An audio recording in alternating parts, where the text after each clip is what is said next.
이제 히브리서 11장을 봤는데 오늘 히브리서 11장에서 8절만 보겠습니다.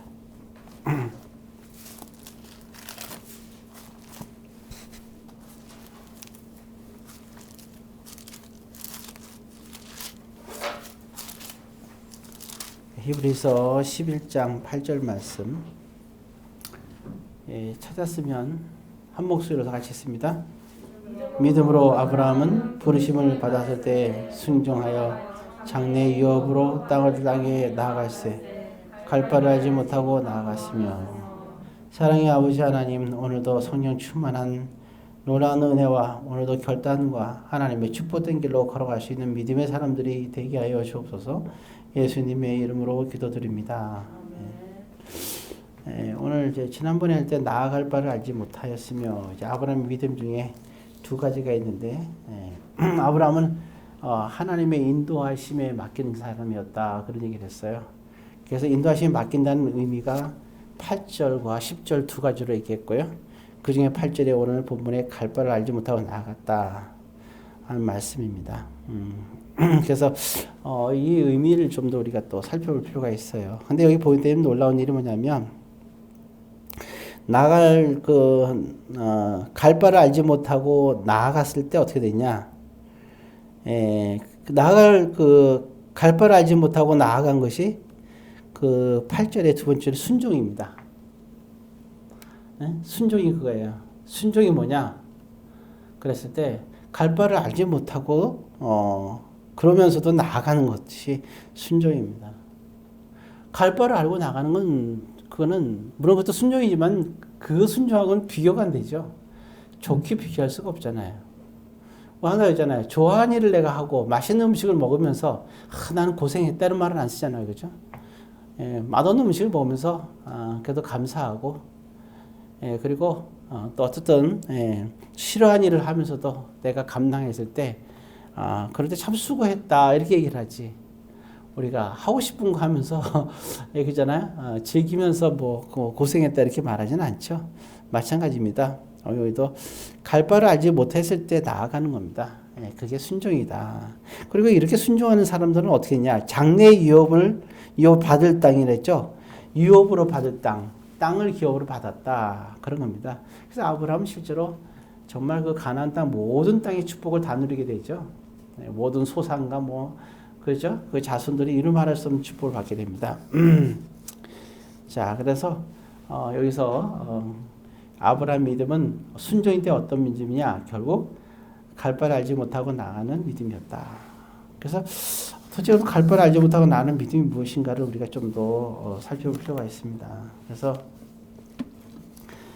한 가지 이제 우리가 본문에서 이렇게 이제 예를 들어봐야겠는데 신약에서 한번 예를 들어보고 싶어요. 같은 신약이지만 마태복음 8장을 보게 되면 마태복음 8장입니다.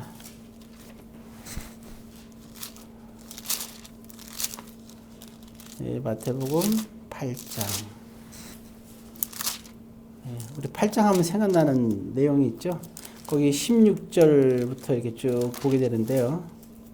8장 16절서부터 쭉 이제 하는 내용들 나오는데, 자, 일단 16절에 보게 되면 예수님이 있는데, 날이 저물어 가요.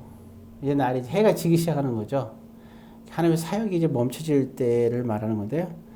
근데 그런데도 불구하고, 사람들이 많은 사람들 되는데 거기 보면 뭐라 그랬어요? 누굴 데리고 와서 귀신 들린 자를 데리고 왔다 그랬죠. 그죠? 그리고 또 병든 자도 데리고 왔죠. 그러니까 참 이 세상을 살면서 귀신 들린 자도 많고 병든 자도 많아요.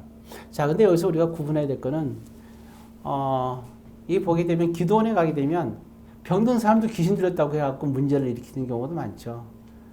그죠? 그게 또 이게 또 병원에서 보게 되면 귀신 들렸는데 또 병들었다고 이렇게 또 하는 경우도 많죠. 그래서 이게 사실 이게 구별하는 게 쉽지가 않아요. 쉽게 판단해서는 안 됩니다. 병들었다고 다 어떤 사람은 그러죠. 병든 건 다 귀신 들인 거다. 이렇게 이제 하는 분들이 있는데 굉장히 위험한 생각입니다. 병든 거하고 귀신 들인 거하고 차이가 있어요. 어쨌든 예수님한테 오는 사람들이 두 가지로 나오죠. 거기 보면 16절에 귀신 들린 자가 왔고 그 다음에 또 16절 맨 끝에 보면 또 뭐라 했어요? 병든 자들이 나오죠. 그래서 병든 자들은 근데 증세가 나타나는 거는 참 특별하죠. 어쨌든 그래서 병든 자도 고치고 귀신 들린 자도 고치고 다 고칩니다. 참 이렇게 다 고치게 되죠. 자, 됐어요 이제. 자, 그러니까 이제 그만했으면 사람들이 계속 몰려오니까 이제 좀 떠나야죠. 그래서 18절에 이제 어떻게 되냐면, 자 18절 한번 같이 읽겠습니다. 예수께서 무리가 자기를 에워싸는 것을 보시고 건너편으로 가기를 명하시니라. 자, 이렇게 다 고쳤어요. 고치니까 사람들이 보니까 이게 참 말도 안 되잖아요. 그러니까 사람들이 예수님 주변을 막 이제 병 난 사람들, 기죽은 사람들 하니까 사람들이 놀래가지고 예수님을 쫙 앞으로 모이는 거예요. 쫙 해서 왜 모였을까요? 뭘 하려고 모였을까요, 그 사람들은? 근데 예수님은 거기에 연연하지 않고 그들을 빠져나옵니다. 그래갖고 배를 타고 건너편으로 가는 장면입니다. 오늘 제가 이제 18장에서 보고 싶은 얘기는 바로 이 부분이에요. 그래서 그렇게 18절에서부터 이제 있었던 얘기를 하고 싶은 거죠. 18절부터 27절까지 내용입니다. 자, 여기 가만히 쭉 이제 보게 되면 그러면서 자, 그래서 이제 거기 그 중에서 특별히 우리가 23절부터 보고 싶어요. 23절부터 보게 되면 이제 배를 타고 이제 이게 가는 장면 속에 있는데, 자, 근데 문제는, 자, 그들이 배를 타고 갔어요. 자, 그런데 건너편으로 배를 타고 건너가는데, 자, 우리가 잘 아는 내용이에요. 그래서 이 마태복음 8장은 참 유명한 장이죠, 이 내용으로. 자, 뭐가 일어나고 있어요? 24절에 한번 읽습니다. 바다에 큰 놀이 일어나 배가 물결에 덮이게 되었으되 예수께서는 주무시는지라. 이게 나왔죠. 자, 큰 놀이 뭐예요? 물결이죠. 파도. 큰 파도가 치니까 배가 이렇게 크진 않잖아요. 그러니까 이 당시 배가 크지 않으니까 어떻게 했어요? 이게 이 사람들 다 전문가잖아요. 딱 보니까 이 배, 이 인원에 이런 물 파도가 치면 자기들은 여기 배가 이제 이렇게 뒤집힌다는 것을 알고 있죠, 상식적으로. 그래서 25절에 보게 되면 예수님이 깨워요. 그러면서 우리가 죽겠습니다. 자, 이런 장면이에요. 자, 그런데 자, 이제 여러분들의 눈여겨볼 것은 26절입니다. 집중해서 우리가 보고 싶은데, 자, 같이 있습니다. 예수께서 이르시되 어찌하여 무서워하느냐 믿음이 작은 자들아 하시고 곧 일어나사 바람과 바다를 꾸짖으시니 아주 잔잔하게 되거늘. 자, 지금 누구를 꾸짖으셨어요? 네, 그렇죠. 바람과 바다를 꾸짖었어요. 그럼 제자들한테 꾸짖고 싶어서 바람과 바다를 꾸짖으셨을까요? 아니죠. 그렇죠? 바람과 바다를 꾸짖으셨어요, 실제로. 큰 파도를 멈추게 하려고. 그러니까 파도가 멈췄어요. 그러니까 제자들을 꾸짖는 게 아니라 바다와 바람을 꾸짖었습니다. 자, 근데 제자들에게는 그러나 지적했죠. 정확하게 지적했죠. 꾸짖지는 않았지만 그러나 명확하게 예수께서 하신 말씀이 뭐예요? 이게? 어찌하여 무서워하느냐 믿음이 적은 자들아. 자, 이 부분을 지적하거든요. 자, 이 부분에서 우리가 좀 생각해 볼. 자, 그럼 이 말이 이 상황 속에서 예수님 말씀이 맞을까요? 맞나요? 왜 이 말씀 하실까요? 지금 배를 탔는데 배가 지금 뒤집혀질 상황이에요. 그럼 당연히 무섭지 않아요? 안 무서워요? 타이타닉을 타고 가는데 얼음에 부딪혔어요. 배가 기울어져 가요. 안 무섭습니까? 세월호 사건도 있었잖아요. 끔찍하잖아요. 그죠? 안 무서웠을까요? 무서운 거 당연한 거 아니에요? 제자도 지금 그런 상황에 위기에 놓인 거예요. 그럼 무섭잖아요. 근데 말씀을 어찌하여 무서워하느냐? 믿음이 있고 또 믿음까지 얘기해요. 믿음이 작은 자들아. 이렇게 하거든요. 근데 어째 무서워하느냐 이걸 지적하시거든요. 왜 무서워하는 게 당연한데 왜 무서워하냐고 얘기를 했을까요?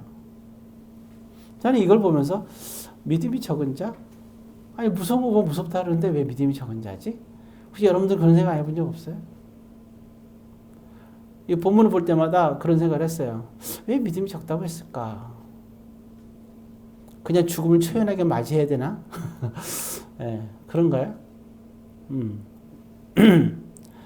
우리가 어떤 일이 벌어지게 되면 그렇잖아요. 여러분들 기도 제목도 있지만 여러 가지 건강인 기도 제목도 있고 또 얻지 않은 분들을 위해서 기도 제목도 있고 여러분들의 각자가 소망하는 기도 제목도 있잖아요. 그죠? 자, 그런 게 간절한 가운데 기도하는 거 아니에요. 그럼 우리 그럴 때 마음이 근심되고 간절한 마음이 있는 거 아니에요? 그럼 지금 똑같으잖아요. 그럼 그거 갖고 그런 거잖아요. 왜 무서워하느냐? 그래서 그 다음 얘기가 믿음이 적은 자들아 얘기하고 있단 말이에요. 이게 현실이 우리하고 지금 부딪히는 문제 아니에요? 도대체 왜 그랬을까? 그럼 뭐가 잘못된 걸까요? 분명히 예수님 지적은 하시는데 그럼 봅시다. 그 이유가 나왔어요. 믿음이 작은 자라는 곳에서 우리는 힌트를 얻을 수 있어요. 그럼 믿음이 작다는 건 뭐예요 도대체? 왜 작다 그럴까요? 뭐한 부분이 무서워하는 게 잘못됐다는 걸까요? 하나님이 인간을 만들 때 앞에 호랑이가 나타나면 잡아먹으려면 우리가 무서움을 느껴야 안 느껴요? 무서움을 느끼는 건 지극히 당연한 거 아니에요? 아니 걱정거리가 있어요. 내일 당장 한 끼를 먹으려면 오늘 하루에 내가 노동하고 돈을 벌어야지 먹을 수 있는 거 아니에요 가족들이. 그럼 내가 오늘 바로 벌지 못했으면 내일 먹을 게 염려가 되는 거 아니에요 당연히. 그죠? 염려하는 게 잘못된 거예요. 그 믿음이 적은 자들아 도대체 왜? 뭐 어떻게 하라는 걸까요? 왜 그런 말씀을 하셨을까? 우리 일상에서 당연한 얘기인데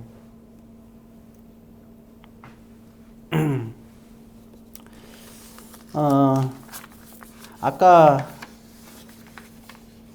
제가 그랬죠. 아브라함은 어땠어요? 갈 바를 알지 못하고 갔다 그랬죠. 예. 그럼 이제 뭐가 있을까요? 이 갈 바를 알지 못하고 가는 거하고 우리의 일상에서 벌어진 일들과 그 같은 제자들이 배에서 있었던 사건들은 뭐가 있을까요? 예, 뭐를 지적하는 걸까? 그럼 아브라함의 믿음과 관계 있어요, 이게. 아브라함의 믿음과 관계가 있습니다. 그럼 뭘까? 그건 하나예요. 믿음이 뭐냐? 그러면 근데 아브라함은 이게 믿음을 했기 때문에 칭찬받은 거예요. 그리고 아브라함은 순종했다고 얘기를 하는 거예요. 그럼 뭐가 그러면 도대체 어떻게 하는 것이 순종인가? 그건 바로 뭐냐면 전적인 신뢰입니다. 무서워할 수 있어요. 두려워할 수 있어요. 그래서 기도하는 거예요. 그러나 기도할 때 뭐예요? 의심하지 말고 기도하라 했잖아요. 그 말은 뭐냐면 전적인 신뢰가 있는 기도가 돼야 된다는 겁니다. 그게 순종이에요. 그 전적인 신뢰 속에서 순종하는 자가 하나님께로부터 기업을 받는 거예요. 하나님을 의지한다는 거하고 전적인 신뢰는 약간 차이가 있어요. 전적인 신뢰를 하는 사람이 하나님을 전적으로 의지할 수 있어요. 하나님을 전적으로 의지한다고 해서 하나님을 전적으로 신뢰하는 건 아니에요. 어쩔 수 없이 내가 살아가야 되니까 그렇게 하나님을 의지하면서 살아가는 사람들이 있어요. 그러나 전적인 신뢰하는 건 아니에요. 하나님에 대한 사랑과 믿음이 있으면서도 우리가 잊고 신앙생활과 기도를 하는데 그렇다 해서 하나님을 전적으로 신뢰하는 건 아닙니다. 기도를 많이 한다 해서 하나님 전적으로 신뢰하느냐? 그게 아니에요. 가장 아브라함에게 있어서 아브라함은 순종하는 사람이고 믿음의 사람이잖아요. 아브라함은 순종의 대명사 아니에요. 근데 갈 바를 알지 못하고 갔다. 즉 뭐냐? 전적인 신뢰 속에서 가는 거예요. 이 제자들은 전적인 신뢰가, 두려워하는 건 좋은데 전적인 신뢰가 없었어요. 예수님을 깨울 때 전적인 신뢰가 있는 사람이라면 예수를 당연히 깨우는 건 똑같아요. 두려워하는 것도 똑같아요. 그러나 전적인 신뢰가 있으면 두려운 마음은 어쩔 수 없지만 예수님이 분명히 이런 파도를 잔잔하게 할 거라는 거를 믿고 하는 거예요. 이게 어떤 차이냐면 그런 거예요. 봐요. 제자들은 예수님께서 파도를 멈추게 하니까 깜짝 놀랐어요.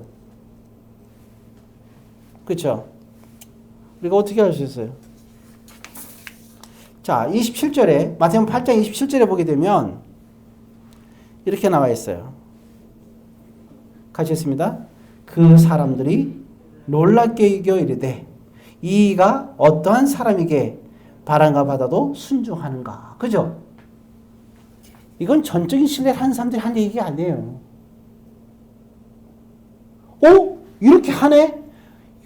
이렇게 하는 거 당연하게 생각하는 게 전적인 신뢰죠. 아브라함은 적어도 당연하다 이렇게 당연히 할 걸 믿는 거예요. 내 아들을 갖고 가도 다시 줄 거라는 걸 믿는 거예요. 하나님이 약속했잖아요. 너를 통하여 후사가 생기고 그를 통하여 정말 뭐에게 하늘의 별과 바다의 모래같이 할 거라는 걸 믿잖아요. 나에게 하나밖에 없는 아들 이삭을 데려갔다면 다시 이삭을 줄 거라는 믿는 거예요. 제2의 제3이든. 데려간다 해도 걱정하지 않아요. 두렵고 떨리는 마음과 속상한 마음과 상한 마음이 있고 근심 마음이 있지만 적어도 자기에게 후사를 줄 거라는 것은 믿은 믿음이 전적인 신뢰가 있어요. 아브라함은. 그러면서 순종하는 거예요. 그러니까 그 아들 이삭을 죽이지 말라 했을 때 하나님은 역시 나에게 또 다른 후사가 아닌 이 이삭을 통해서 계속 나의 후사로 삼으시겠구나. 놀랍지 않아요. 놀랄 일이 아니에요. 이건요. 당연히 주시는 거예요. 잃어버린 아들을 찾은 거예요. 우리 아브라함에서 안 그래요? 아브라함이 이삭을 바치면서 정말 죽일까 살릴까? 살릴 줄 알았노라? 어떤 분 그렇게 얘기하는데 살릴 줄 알고 주셨대. 그게 무슨 순종이에요? 그게 아니잖아요. 후사를 다시 정확하게 다시 줄 거라고 믿는 거죠. 근데 하나님은 또 다시 주는 것보다 지금 있는 이삭을 그대로 주는 거로 선택한 것 뿐이에요. 하나님이. 인간 편에서 우리가 얄팍하게 생각해서는 안 되죠. 얄팍한 머리 써서 안 돼. 하나님 앞에서는. 그러니까 아브라함은 당연히 믿는 거예요. 근데 이 제자들은 어때요? 이 위기 속에서 걱정되는 거예요. 진짜 걱정되는 거예요. 예수님 놓고 우리 다 죽으면 어떡하지? 걱정되는 거예요. 근데 나중에 예수님께서 이렇게 잠잠하게 했을 때 깜짝 놀라잖아요. 예를 들면 요한복음 2장의 사건이 뭐가 있어요? 첫 번째 기적 사건이 나오잖아요. 뭡니까? 가나의 혼인잔치 사건 나오죠? 자, 그런데 그 당시에 뭐가 돼요? 포도주가 떨어졌죠? 근데 마리아의 행동을 보세요. 마리아가 뭐라 그래요? 이 집에 난리가 났어요. 뭐가? 포도주가 떨어진 거예요. 가난하니까. 혼인잔치인데 포도주 떨어지면 큰일 나잖아요. 다른 건 떨어져도 포도주는 떨어지면 안 돼. 그게 떨어졌잖아요. 심각하잖아요. 근데 마리아의 행동을 보세요. 자, 이 걱정 무심거리가 돼. 지금 이게 포도주가 있어야 되는 거야. 근데 마리아가 떠가서 예수님께 뭐라 그래요? 지금 이 문제가 지금 포도주가 없다 얘기하잖아요. 그러면서 뭐라 그러죠? 이걸 해결해 달라 그러잖아요. 그리고 그거 해결해 줄까? 그러면 놓고 과연 예수님이 해결할까 안 할까 걱정해요? 마리아가? 아니에요. 그냥 들어가 버려. 얘기해 놓고. 그 말은 뭐예요? 예수님께서 이게 포도주를 만들 거라는 걸 믿는 거야 안 믿는 거예요? 전적인 신뢰예요. 마리아는 하나님을 전적으로 신뢰하는 여인이에요. 이게 그러니까 하나님이 이게 예수님이 동정녀에서 탄생하는데 그 동정녀가 마리아인데 마리아를 그냥 선택한 게 아니에요. 마리아는 어떤 사람이야? 마리아는 순종의 믿음을 가진 사람이에요. 즉 다시 말해서 전적인 신뢰하는 여인이었다는 거죠. 이게 요셉의 믿음보다 마리아의 믿음이 더 큰 거예요. 그냥 아멘하고 받아들이잖아요. 생각해봐요. 너를 통해서 너 처녀인데 너를 통해서 정혼한 남자가 있어요. 너를 통해서 아이를 낳을 거다. 그럼 임신을 해. 그럼 어떻게 됐어요 이게? 걱정거리면. 큰일 났잖아. 안 그래요? 이럴 땐 돌려가지고 죽는 거 이 사건이. 그러니까 요셉이 오죽했으면 조용히 해결하려고 그랬을까요? 이혼해갖고. 임신한 걸 보고 알아서. 그럼 이게 얼마나 마리아에겐 걱정돼요. 근데 마리아는 전적으로 하나님을 뭐예요? 걱정 안 해. 왜? 하나님께서 알아서 해줄 거를 믿기 때문에. 이게 바로 아브라함의 순종이고, 예? 이게 마리아의 순종인 거예요. 근데 제자들은 어때요, 여기서? 전적인 신뢰가 없어요. 예수님께서 파도를 잔잔하게 하게 되면 당연하다고 생각을 해야 되는 거예요. 지금 어려운 환경은 어려운 환경이에요. 그러나 당연히 낫게끔 해줄 거라고 믿어요. 마르다 마리아 보세요. 나사로 죽었어요. 그들의 믿음도 대단하죠. 왜? 거반 죽게 되었어도 예수님이 오시면 아픈 걸 걱정하지 않아요. 나사로가. 죽어가도 걱정하지 않아. 죽지만 않으면 돼. 마르다 마리아의 신앙이. 그리고 예수님이 오면 어떻게 된다는 거예요? 낫게 해준다는 전적인 신뢰가 있는 거예요. 근데 조금 1%가 부족했죠, 물론. 안 그래요? 그러잖아요. 살아있을 때 조금만 오셨더라면 살 수 있을 텐데, 이런 전적인 신뢰가 있는 거예요. 똑같이 말이 하나? 전적인 신뢰예요. 예, 이게 바로 뭐냐? 이게 순종인 거예요. 그러니까 우리가 아브라함 뭐라고요? 갈 바를 어떻다고요? 알지 못하였으나 갔다. 그리고 순종의 얘기가 나오잖아요. 이런 자에게 하나님께서 기업을 주시는 거예요. 여러분들에게 기도 제목이 생겼다. 그거는 하나님께서 뭐 한다는 거예요? 자, 마리아가 나사로를 살리라고 살려달라고 기도했어요. 이 기도 제목이 생겼잖아요, 예수님께. 기도 제목이 생겼다는 것은 그 기도가 어떻게 된다는 거예요? 응답되는다는 거예요. 예수님에 대한 전적인 신뢰가 있기 때문에. 설사 1%가 부족하더라도. 아브라함은 그 기업을 얻는 거예요. 왜 하나님께서 아브라함을 선택했느냐? 아브라함은 그런 믿음이 있기 때문이에요. 아무나 선택한 게 아니에요. 어떤 믿음? 갈 바를 알지 못하나 순종하는 그 믿음. 전적으로 신뢰하는 그 믿음이 아브라함이 있기 때문이에요. 다윗도 마찬가지잖아요. 시편에 보세요. 그렇게 사울에게 쫓겨다니면서도 그 시편에 보면 뭐예요? 내가 사망의 음침한 골짜기를 다는지라도 내가 해를 두렵지 아니할 것은 여호와 하나님이 뭐예요? 나와 함께함이라. 이 말은 뭐예요? 하나님께서 책임져 준다는 거잖아요. 사망의 음침한 골짜기에서 그들이 나에게 해를 끼치지 못한다는 거. 왜? 하나님에 대한 전적인 신뢰가 담겨 있어요. 여호와는 나의 반석이고 나의 방패시고 나의 망대라고 그러잖아요. 시편에 구구절절이 나와 있어요. 항상 내가 힘들 때, 인간이니까 힘들 때가 있잖아요. 위기가 있으면, 안 그래요? 기도 제목이 있을 때. 그때 뭐예요? 내가 산을 향하여 눈을 들리라. 나의 도움이 어디서 올까? 나의 도움이 어디서 올까? 천지를 지으신 여호와 하나님의 이거로다. 하나님 전적인 신뢰가 있는 기도예요. 그리고 그는 어떤 상황에서도 하나님만을 의지해요. 그게 1순위예요. 사람 의지하고 하나님 의지하는 게 아니라 먹을 거를 이제 노땅에 가서 달라고 할 때도 제일 먼저 하나님을 의지한 다음에 그리고 나서 이제 그가 도움받을 사람들 찾는 거예요. 시편 40편 잘 알잖아요. 뭐예요? 어떻게 시작해요? 시편 40편이 뭐죠? 그죠? 사슴이 시냇물을 찾아 헤매듯이. 그죠? 내 영혼이 주를 향하여 갈급하나이다. 기도 제목이 금방 안 될 때 힘들잖아요.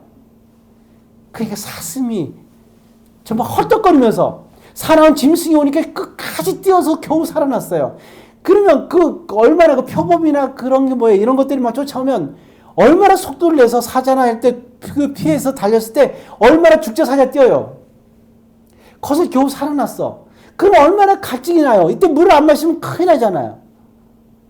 사슴이 갈증을 느껴서 정말 죽을도록 갈증을 느낄 때 헤매듯이 내 영혼의 주를 찾는다는 거죠. 그러니까 왜냐하면 이건 하나님에 대한 전적인 신뢰가 없이는 불가능한 거예요. 저는 이 본문을 보면서 우리가 이제 알겠죠? 믿음이 적은 자들아 왜 그렇게 얘기했을까? 전적인 신뢰를 갖기를 원하는 겁니다. 여러분들도 아브라함의 두 가지 신앙이 있다 그랬는데 그중 하나가 갈 바를 알지 못한 신앙. 그거는 하나님에 대한 전적인 신뢰에 대한 문제예요.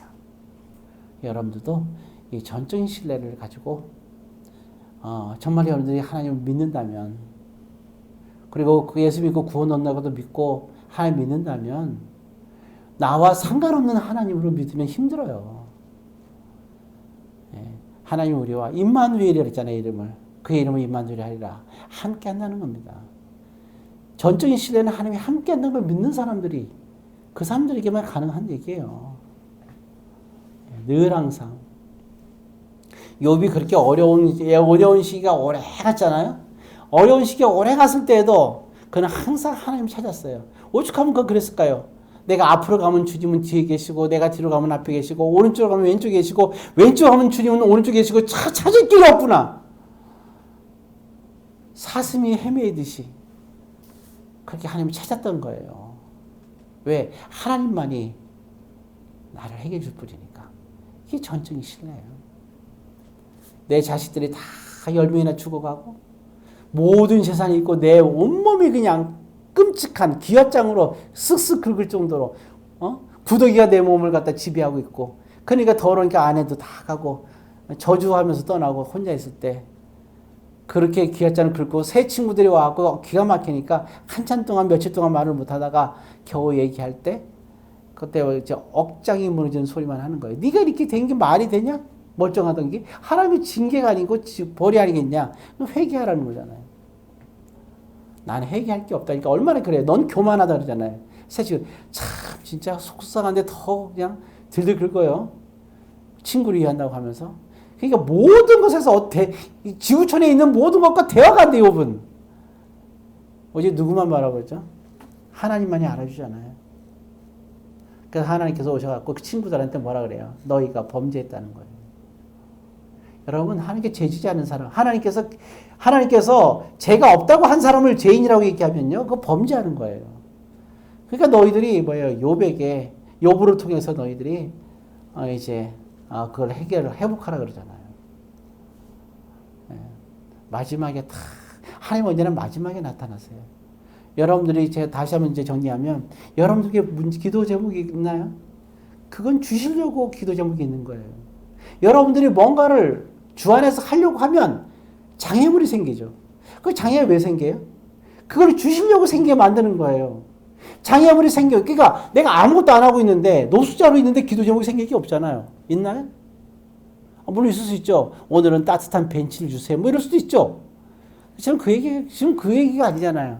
정말 주를 위해서 뭔가를 하려고 할 때, 내 삶을, 주 안에서 삶을 생각할 때 항상 기도 제목이 있어요. 80명이든 30명이든 아니면 전도자는 항상 기도 제목이 있는 거예요. 그 기도 제목이 왜 있어요? 전적인 신뢰가 있어야 되죠. 그 기도 제목은 그 기도를 우리에게 소망을 주시는 거예요. 그리고 그 소망을 줬을 때 그것이 하나님께서 우리를 통해서 이루게끔 하시기 위해서 하시는 거예요.